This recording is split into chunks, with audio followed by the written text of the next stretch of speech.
सिद्ध कीजिए कि √3 एक अपरिमेय संख्या है।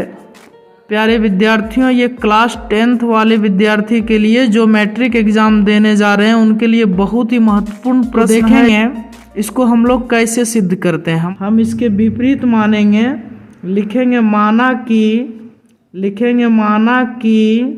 √3 एक परिमेय संख्या है।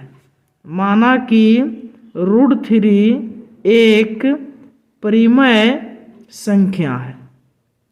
हमको सिद्ध करने बोल रहा है कि सिद्ध कीजिए कि √3 एक अपरिमेय संख्या है, तो हम उसके विपरीत मान लेंगे। माना कि √3 एक परिमेय संख्या है।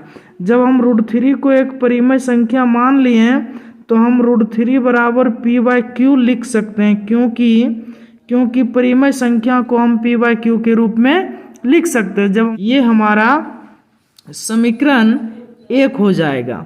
आगे लिखेंगे जहाँ P और Q सअभाज्य संख्या है, जहाँ P और Q सअभाज्य संख्या है,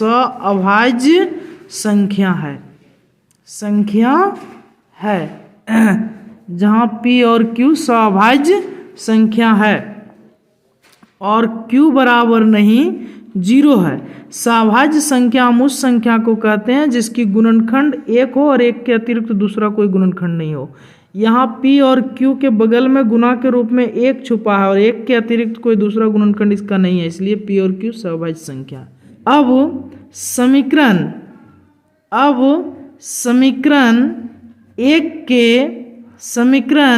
1 के दोनों तरफ वर्ग करने पर, समीकरण 1 के दोनों तरफ वर्ग करने पर, तो समीकरण 1 हमारा क्या है? समीकरण 1 के दोनों तरफ वर्ग करने पर, तो समीकरण 1 हमारा क्या है? √3 बराबर p/q। तो समीकरण 1 के दोनों तरफ वर्ग करेंगे, समीकरण 1 के इस तरफ भी वर्ग करेंगे और इस तरफ भी वर्ग करेंगे। तो √3 के इस तरफ जब वर्ग करेंगे तो ये स्क्वायर से ये रूट हट जाएगा, तो यहाँ हमारा बचेगा 3। स्क्वायर से रूट हट जाएगा तो 3 बचेगा और इधर p² का p² हो जाएगा और q² का q² हो जाएगा। प्यारे विद्यार्थियों, हमने 3 का 3 लिखेंगे और p² का p² लिखेंगे। यहाँ q² का मतलब 2q गुना के रूप में छुपा हुआ है, तो एक q को यहाँ लिख देंगे और एक q हमारा यहाँ चला आएगा। अब आप क्या देख रहे हैं कि 3q हमारा एक पूर्णांक संख्या के रूप में है और p²/q एक परिमेय संख्या के रूप में है।